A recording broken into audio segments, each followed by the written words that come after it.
Paz seja convosco. Amém. Louvamos a Deus por este tempo da ministração da Santa e Bendita Palavra. Estamos na reta final do nosso estudo sobre a teologia do desperdício. Estamos trabalhando no subtema desperdício e as teologias gerais, epístolas gerais. 1 João capítulo 1, versos de 3 a 10.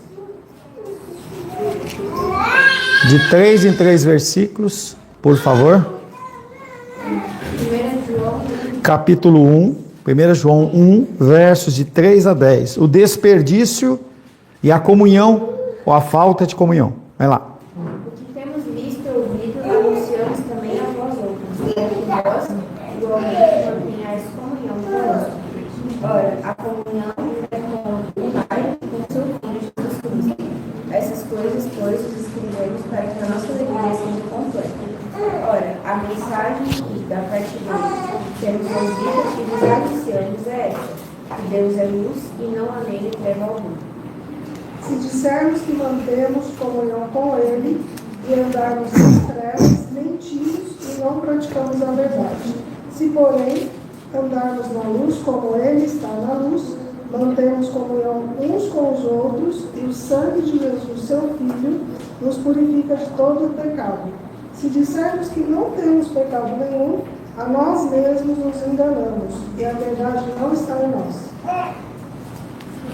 É 1 João. 1 João capítulo 1, versos 9 e 10.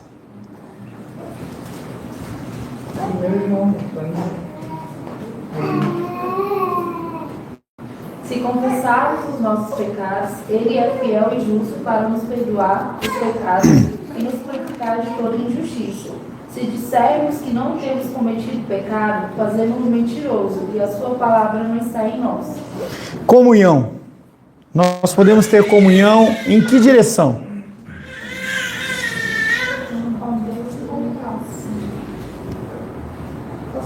Com Deus e com o próximo. Então, João, ele na sua carta, ele está falando sobre essa alegria que ele tem de participar tanto da comunhão com os irmãos, como a comunhão com o próximo.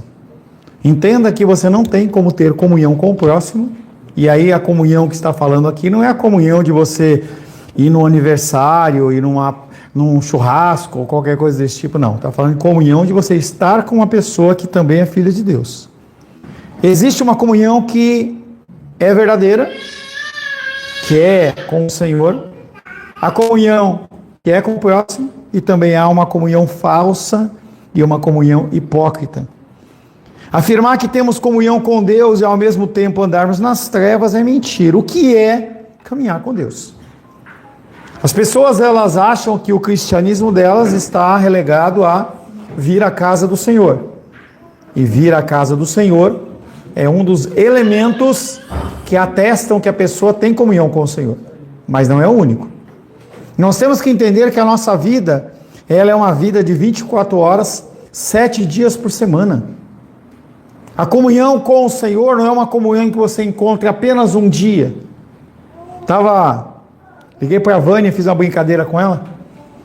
E aí ela atendeu e eu falei assim: ei, Vânia, ninguém me liga, hein? Qualquer hora dessas vocês vão descobrir que eu morri. Claro que estava brincando. Vocês vão descobrir que eu morri porque não teve o culto. Mas isso é comunhão, você ter contato com as pessoas. Não apenas quando você precisa das pessoas, mas saber que as pessoas e com o Senhor é o tempo inteiro, todo o tempo.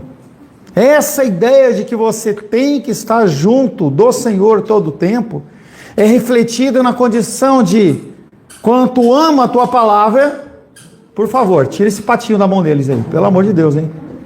Entendeu? Faz uma cirurgia nesse pato aí. O que eu falei?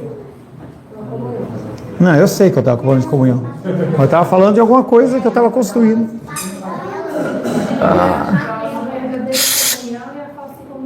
Não é isso não.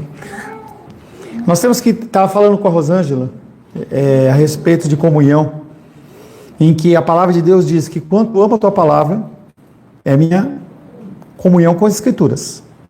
Se você lê pouco, a comunhão sua com Deus ela é pouca. Se você é uma pessoa que ora pouco, a sua comunhão com Deus ela é pouca. O relacionamento ele é tanto ativo como passivo. Deus ele fala conosco através da sua palavra. Se você não lê as Escrituras, você não tem comunhão com Ele. Se você não ora, você não tem comunhão com Ele. Se você pegar duas pessoas e colocarem numa sala e elas não se comunicarem, não vai ter comunhão com eles. E o que João está falando aqui, é exatamente sobre essa condição de que você fala, eu tenho comunhão com Deus, mas eu não vivo a palavra, eu não leio a palavra, eu não tenho nenhum tipo de intimidade, qualquer atividade, qualquer coisa, ela é mais importante do que estar com o Senhor. É isso que ele está falando. Andar nas trevas quer dizer agir pecaminosamente, encobrindo nossas más ações. Não é o caso de um cristão viver sem pecado. Não quer dizer que nós não pecamos. Quer dizer que você peca como um ímpio e você esconde aquilo que você fez. Confessamos os nossos pecados e aproveitamos o perdão e a purificação que Deus promete aos arrependidos. Demonstra o sentido real de andar na luz e praticar a verdade. Quando você tem comunhão com Deus, quando você tem comunhão com seus irmãos, os pecados que você comete, eles ficam estampados na tua cara. E aí, ou Deus ele te constrange, ou alguém te constrange, ou o pastor te constrange. Minha função não deveria ser só minha. As pessoas entre si, elas deveriam identificar, poxa, o Felipe está agindo dessa maneira, eu sou amigo dele, o Alice falando, eu sou amigo dele, mas poxa, eu não vou deixar ele no engano, eu vou lá chamar a atenção dele. Entenda que no momento inicial, isso gera um afastamento, porque ninguém gosta de ser repreendido. Mas no segundo momento, você começa a observar que aquela pessoa que está junto de você, ela se preocupa com você, que é o grande sentido do pastorado.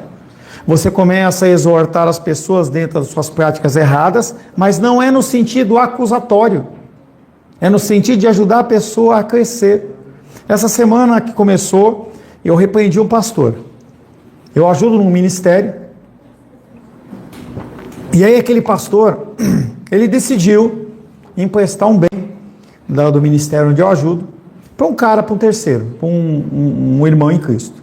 Um fogão de 4 bocas industrial. E aí uma pessoa foi fazer um almoço lá, falou, cadê o fogão? Ah, emprestaram para o fulano. E eu liguei para ele. Eu falei assim, cara, você emprestou esse fogão? Emprestei. Entenda que ele é o chefe do ministério. Eu sou apenas o tesoureiro. Ele falou, mas eu não poderia emprestar? Eu falei, lógico que não, não é seu. Não, mas eu dei minha cama que eu estava usada, meu sofá. Eu falei, mas ele é seu. O fogão não é seu. E eu fiquei naquele debate com ele mais ou menos uma meia hora, até que ele se rendeu e falou para mim assim, agradeço porque você me chamou a atenção. Eu entendo que eu estou errado, peço perdão e vou trazer para cá. Eu falei, cara, eu estou cuidando de você, eu estou cuidando do ministério. Então nós temos que entender que esta questão de você chamar a atenção às pessoas, sempre no particular, porque o sentido de educação ela tem a ver com o particular e não com o grupo.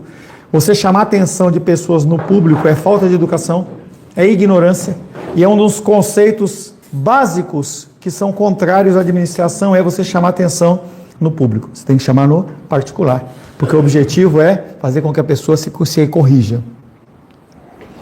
A comunhão cristã não depende de pessoas que se abstêm milagrosamente de qualquer mancha do pecado, mas que se mostram arrependidas de fato pela confissão e pela restauração à luz. Nós somos cristãos, nós somos pecadores, nós vamos continuar cometendo pecado até que Jesus Cristo volte ou que nós morramos, mas a nossa trajetória tem que ser uma trajetória de pecado e arrependimento. Não atrelar a condição do arrependimento como se fosse uma muleta, que era o que muitas pessoas faziam na época de Cristo e ainda fazem nos dias de hoje, em que se eu tenho um pedido de perdão vitalício, eu posso continuar pecando. E é aquilo que eu já falei para vocês, de um pastor que ele falava assim, eu vou continuar vivendo a minha vida do jeito que eu quero, se Deus quiser ele me pega na curva. Esse era o discurso do pastor. Porque o pensamento dele é, poxa, se eu sou filho de Deus, e eu tenho um perdão, que ele é um perdão que você não pode falar que você não recebe, porque Deus ele perdoa, então eu vou continuar vivendo a minha vida. Esse é um pensamento de uma pessoa que não é cristã. Fale, meu querido. O pessoal no Antigo Testamento que matavam os bichos antes de pegar.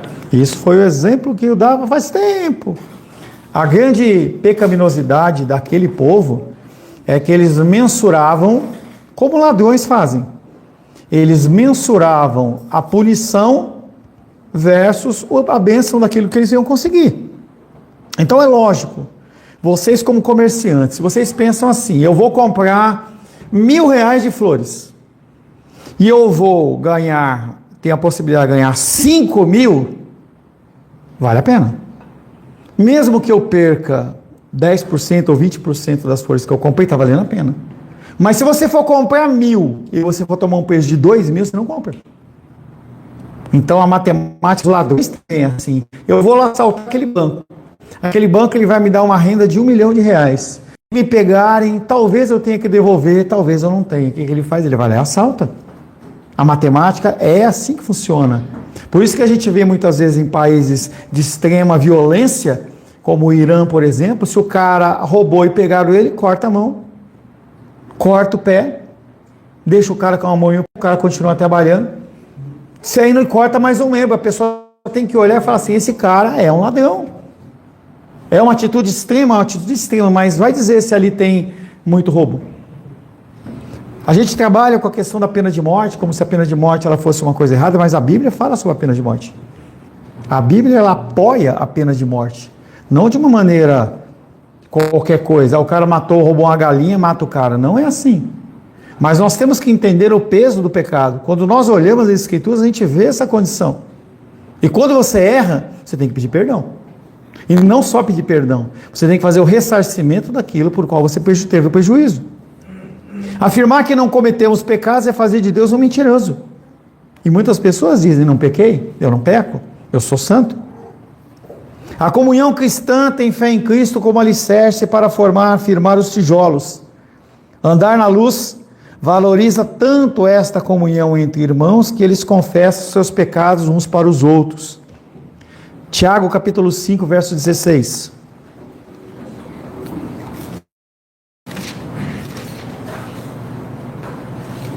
Tiago, capítulo 5, verso 16.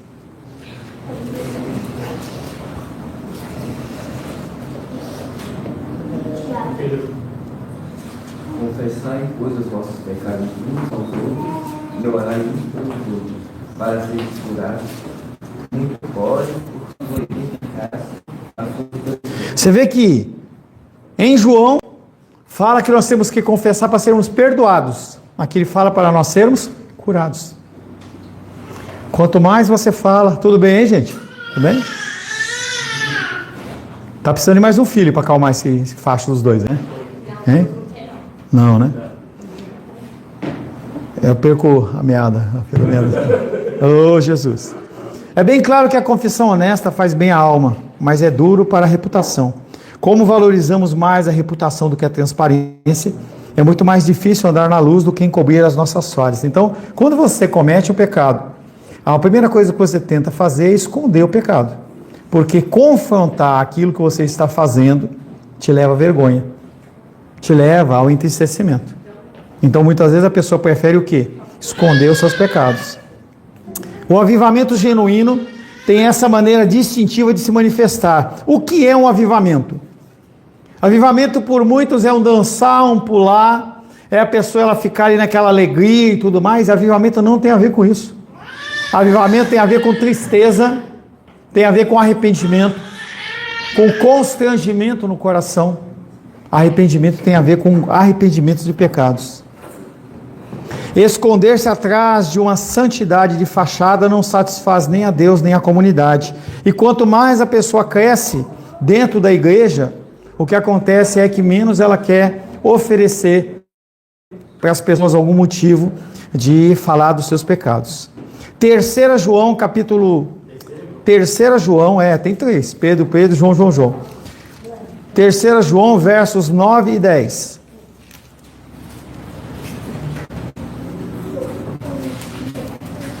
Escrevi alguma coisa à igreja, mas Diótrefes, Diótrefes, gosta de exercer a primazia entre eles não nos dá a acolhida.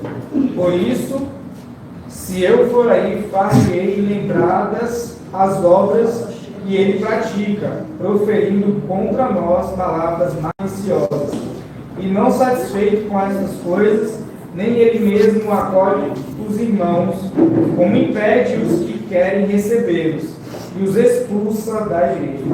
A gente também tem o caso do desperdício das pessoas que querem ser melhores do que as outras. Igreja é um celeiro para esse tipo de coisa, em que as pessoas, elas querem se mostrar mais espirituais do que as outras. Em outros círculos, as pessoas querem se mostrar mais ricas. Em outros, as pessoas querem se mostrar mais sábias. E no caso da igreja, as pessoas querem mostrar que elas são mais poderosas espiritualmente. Nessa passagem da terceira epístola de João, João está chamando a atenção dessas pessoas. Ô, filha, fica quieta aí, ó. Quer pregar? Vem aqui. Esse cara chamado Diótrefes, ele queria dentro da igreja ser maior do que todo mundo. E aí o que João está reclamando é, nós falamos, ele desfaz. Nós queremos chamar as pessoas à comunhão e ele afasta. Além de ele não ensinar, ele não aceita que ensinem. E além de tudo, ele faz com que aqueles que são novos na fé, eles não tenham acesso ao conhecimento. Na mesma noite que foi traído por Judas, os discípulos tiveram uma discussão de si acerca de qual deles era o maior. Aqueles homens que tinham andado 3 anos com Jesus ainda estavam preocupados se um era maior ou menor, quem era maior, quem era menor. Eles não estavam entendendo realmente o que funciona e como funciona o reino de Deus. A luta pelo poder, ele era natural no mundo caído. Isso começa dentro do lar. Quando Deus cria o homem e a mulher, ele cria primeiro o homem para construir, para manter, para fazer as coisas, e cria a mulher para ser auxiliadora. Com o advento do pecado, o que acontece é, Deus ele coloca no coração da mulher o desejo de ser contra o homem. Que loucura!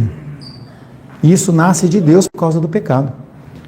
Essa ideia de que eu sei que ser maior, eu tenho que ser melhor, eu tenho que ser independente, esse discurso é um discurso que nasce do pecado. E nós já falamos várias vezes, não tem nada a ver com competência, com inteligência, com capacidade, nada a ver. Tem a ver com o desígnio de Deus. E quando você usurpa o desígnio de Deus, o que acontece é que a pessoa que está usurpando, ela sofre um peso sobre a vida dela. Então passamos ali, estava saindo com a Rosângela e estava lá no outdoor. A grande maioria dos cargos administrativos de direção do DF são ocupados por mulher. Tem problema? Não tem problema, porque as mulheres elas são capazes. Mas o que acontece dentro do lar dessas mulheres? O que acontece? Porque é muito fácil, eu não estou falando diretamente com ninguém, mas é muito fácil você gerar uma criança e colocar na escola das 8 às 18.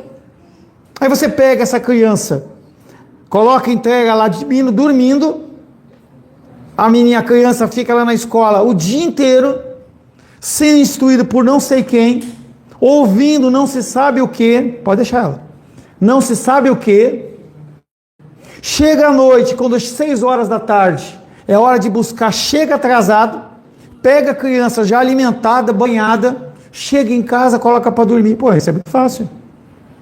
É muito simples. O que é que vai acontecer com essa criança quando ela tiver com a idade de 13, 14, 15, 16, 17 anos? O que vai acontecer? E aí essas mulheres que estão lá, cuidando dos cargos administrativos do GDF, e essas crianças? Entenda que nós temos funções. Eu não quero ter filho, tudo bem. Entenda que há um desígnio designado pelo Criador. Há algo designado pelo Criador. Você quer viver conforme o seu coração, você vai colher as consequências disso. Eu intensifiquei a minha leitura, e eu estou lendo bem mais do que eu lia, e aí eu estou passando bem mais rápido nos capítulos, e estava lendo lá a passagem do Monte Ebal e o Monte Gerizim, que mostra um grupo de judeus de um lado, dizendo, se vocês fizerem isso, vai ser essa bênção, essa bênção, essa bênção, essa bênção, essa bênção. Do outro lado, se vocês não fizerem, vai ser essa maldição, essa maldição, essa maldição, essa maldição, essa maldição. nós temos consequências nas nossas ações.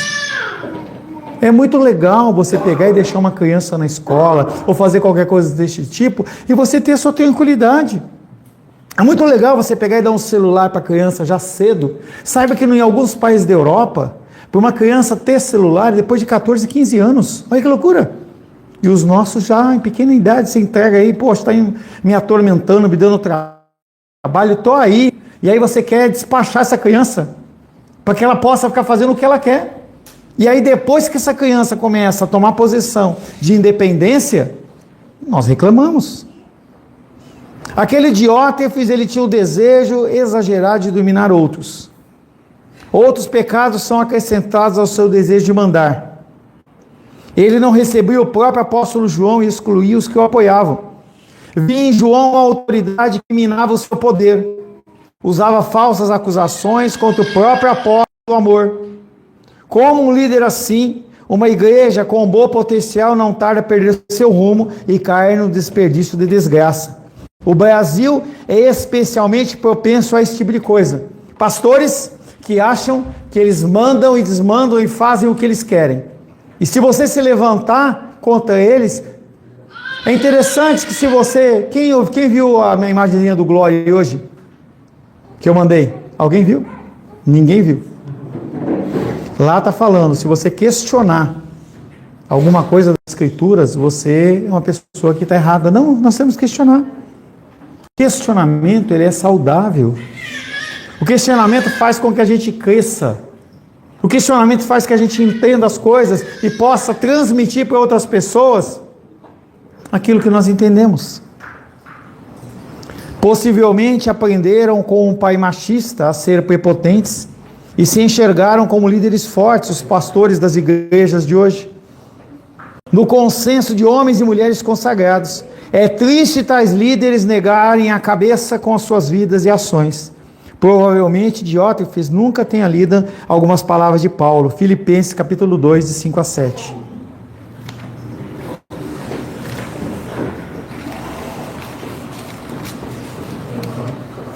Filipenses capítulo 2, versos de 5 a 7. Já Pedro já foi.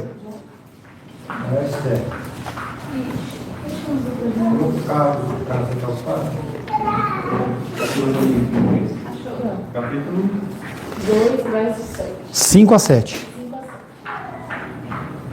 Tende em vós o mesmo sentimento que houve também em Cristo Jesus, pois ele, subsistindo em forma de Deus, não julgou como satisfação por ser igual a Deus. Antes, a si mesmo se esvaziou, assumindo a forma de servo, tornando-se em semelhança de homens e reconhecido em figura humana. Jesus, tendo toda a autoridade, ele abre mão dessa autoridade e se submete à figura do Pai na terra. Diótrefes, esse cara que João está acusando, ele está mostrando que esse homem ele não leu essa carta. Ele não sabe o que é ser servo. Sempre que eu me coloco numa posição de ajudar vocês, eu não me coloco numa posição de superior a vocês. Eu me coloco numa posição que eu estou servindo a vocês. Sempre esse é o meu pensamento. E o nosso último subtema, dentro do nosso tema de teologia do desperdício, o desperdício de remover o candelabro da igreja. Apocalipse 2:5.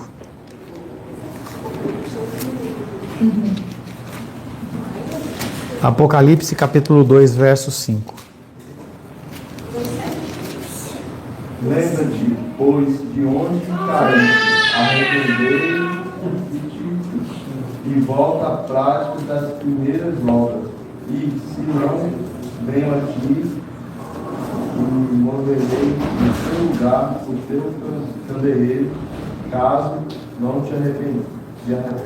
E aí o Senhor ele está mandando um alerta, uma exortação para a igreja. Essa igreja de uma maneira individual, eu e você, com essa igreja a nível de uma maneira maior. E ele vem falando sobre a remoção desse candelabro. Quem é o candelabro? Quem é o candelabro? Jesus. A figura do afastamento do espírito do coração das pessoas. O Senhor ele está trazendo uma exortação a essa igreja de Éfeso. e falando, nossa, Deus falando, nós sabemos que vocês são pessoas que se pecam, mas vocês têm que aprender a retornar ao primeiro amor. O que é o primeiro amor? O primeiro amor, se você lembra, Helena, presta atenção aqui, tá? O primeiro amor, ele tem a ver com muito da sua sensibilidade. Você começa a despertar para o mundo espiritual de uma maneira muito forte. Eu lembro, já falei para vocês, que quando eu me converti e o ministro de louvor ele começava a afiar o violão, eu começava a chorar porque eu sentia a presença de Deus. E aí acontece que nós vamos amadurecendo o nosso cristianismo. E não necessariamente você deixa de ser cristão ou deixa de ser amoroso porque você não tem esse tipo de sensibilidade, mas é uma sensibilidade que precisa começar a ser afinada para que você possa aprimorar essa sensibilidade com o Senhor. As cartas às 7 igrejas da Ásia são marcadas por sinais de deterioração. A igreja ela foi gerada, como por exemplo a Isabela, cheia de saúde. E aí o que acontece é que com o passar do tempo, você começa a ter uma gripe ali, uma alergia ali, uma coisa que antes não tinha. A igreja ela estava nessa condição. Ela foi gerada através de oração, ela foi gerada através da presença de homens de Deus poderosos, com manifestações de milagres e maravilhas. Mas em algum momento aquela igreja começou a perder o foco, começou a perder o rumo. Algumas coisas começaram a ficar mais importantes. Eles não se dedicavam tanto à comunhão entre os irmãos, eles não se dedicavam tanto à leitura da palavra, à oração, seja de uma forma pública, seja de uma forma individual. A carta de Jesus à igreja mostra de maneira surpreendente como excelentes qualidades e outras menos positivas convivem dentro de uma comunidade. E nós temos que entender que nós não somos maus de tudo. Entenda que eu não estou falando sobre a condição nossa pecaminosa, estou dizendo que sim, nós temos algumas atitudes que elas são abençoadas pelo próprio Deus, mas nós também temos condições que não são abençoadas e não são positivas. A carta informa a igreja que Jesus não ignora as condições espirituais ali vigentes. Deus, ele tem os seus olhos sobre toda a terra. E o Senhor, ele está de olho naquilo que você faz ou que você deixa de fazer.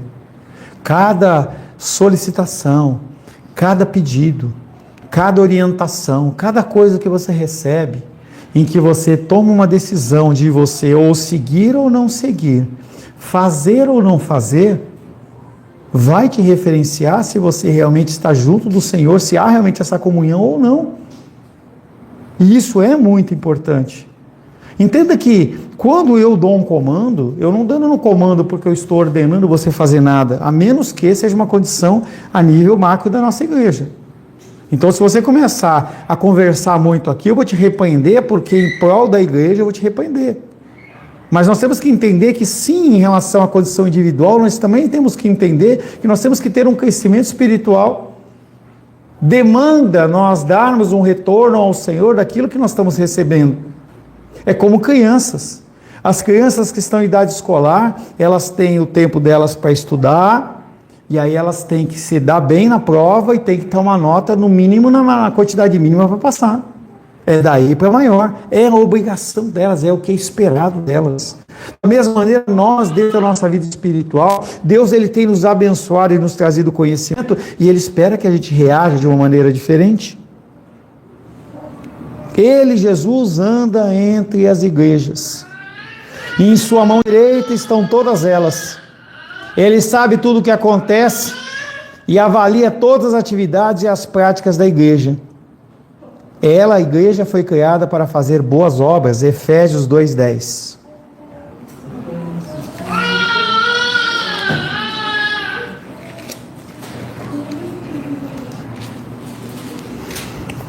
Efésios 2:10.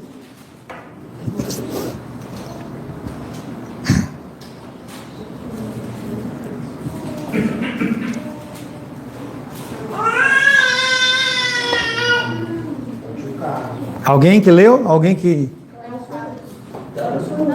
Carlos já leu. Efésios 2:10. Pois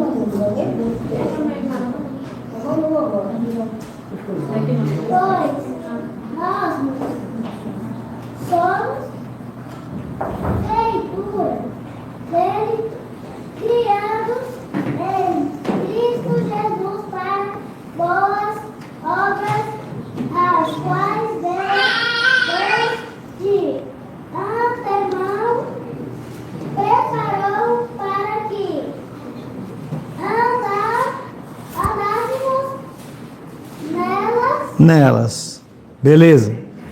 Para que nós somos criados em Cristo Jesus? Para executarmos boas obras.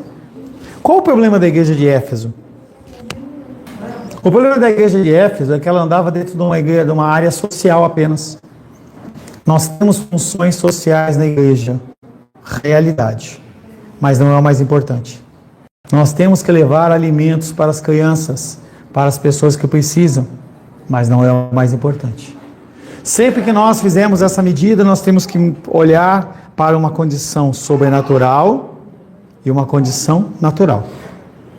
O que é que nós temos que investir o nosso tempo? Com mais demanda. Sempre a vida espiritual. Heloísa, senta lá do lado da mamãe, senta. Senta lá do lado da mamãe, senão a Helena não consegue prestar atenção. Senta lá. Éfeso manteve sua atuação na área social. Era uma igreja incansável, trabalhando arduamente para conseguir os seus alvos. Mantinha inalterado o seu culto, perseverava fielmente em resistir às forças perseguidoras que ameaçavam destruir o ânimo dos irmãos. A igreja de Éfeso cria...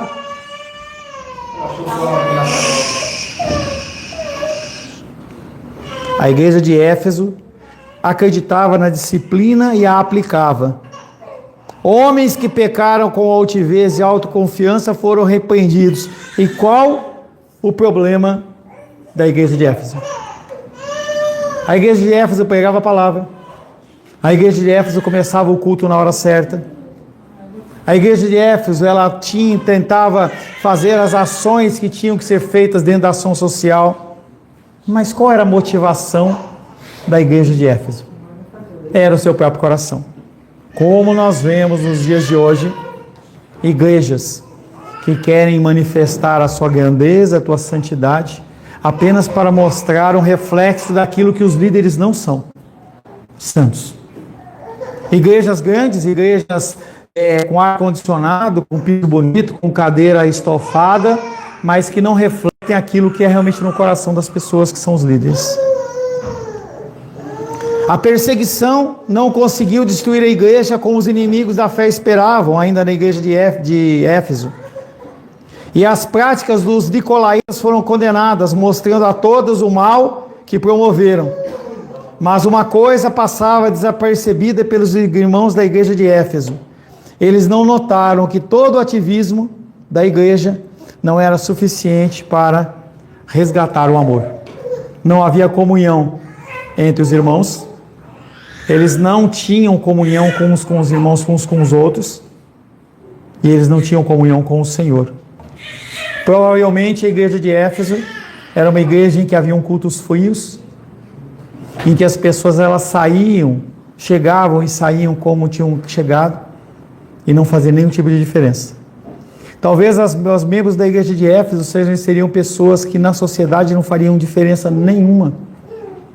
Eram pessoas que eram pagadoras de impostos, eram pessoas que eram corretas, mas que não levavam nada além do natural. E o Senhor chama a atenção deles e fala: vê onde vocês caíram. Resgata o primeiro amor. Resgata aquilo que você fazia lá no começo do seu cristianismo. Aquele tempo de dedicação em leitura, oração, evangelismo, de busca ao Senhor. Isso são coisas que dependem de nós fazer essa busca. E o Senhor está exortando a igreja de Éfeso e também exorta a minha pessoa e a sua pessoa. Eles não notaram que todo o ativismo e tradicionalismo da igreja não foram suficientes fortes para evitar o cupim que destrói o amor. Paulo tinha escrito para os coríntios mais de 3 décadas antes que o exercício de dom sem o amor não tinha valor algum para Deus. Se você faz algo sem amor a Deus, não vale nada. É algo que eu tento, de alguma maneira, buscar de Deus sempre exercer para o meu ministério com essa excelência, de tentar dar o melhor suporte que eu posso para vocês, para que realmente vocês se sintam, não como muleta, mas como uma pessoa que vocês podem buscar quando for necessário. Em que vocês podem saber que quando vocês ligarem, eu estava lá, ontem fui dormir mais cedo, eu e Rô estamos ficando velhinho. Quando foi, eu estava vendo televisão, quando deu 9h15, deu um sono. Não é um luxo que Felipe Rayane pode ter, mas nós podemos ter. Aí eu sei que eu mandei a mensagem última para a igreja, estava começando a pegar no sono, era 10h15, tocou o telefone, o meu querido Wallace. Eu dei um pulo na cama, porque eu pensei, quem que morreu? Porque esse horário, normalmente, quando liga, daí para frente, é desgraceira. Tocou o telefone, a Rô pulou, eu pulei, coloquei lá, o coração começou a bater. A hora que eu vi o Alice, eu falei assim, o que aconteceu? Aí ele falou, pô, pastor, e o lanche e tal, não sei o que, meu coração, entendeu? A minha motivação não é dinheiro, minha motivação é poder abençoar a vida de vocês. Era o que não acontecia dentro da igreja de Éfeso. A igreja de Éfeso, ela não trabalhava dentro dessa forma. Novamente, no contexto da igreja de Éfeso, que aparentemente não valorizava os dons, aconteceu esta mesma coisa. Na ótica dos homens, tudo seria louvável, mas para Deus, muito do que se faz pode ser apenas desperdício.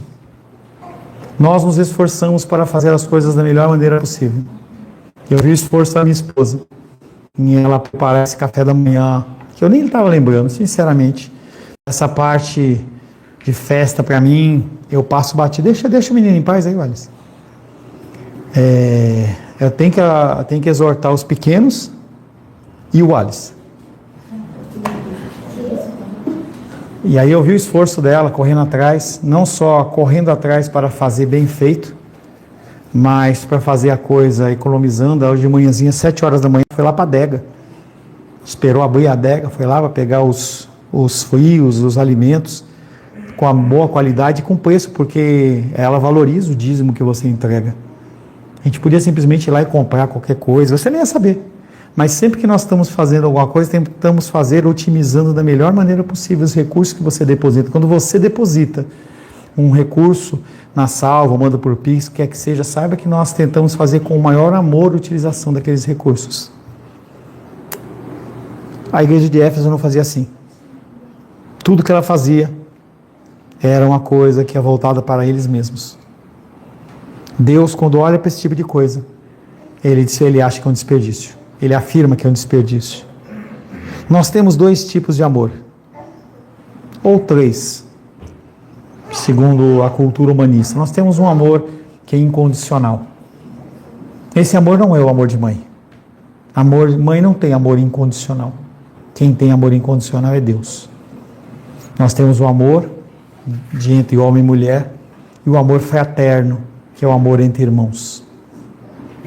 Se Deus não vê nós executando as nossas obras, pelo menos em busca desse amor incondicional, sem receber nada em troca, Ele olha e fala, isso é um desperdício. Comecei a atender um casal lá da Espanha. Aí, é um casal de pastores.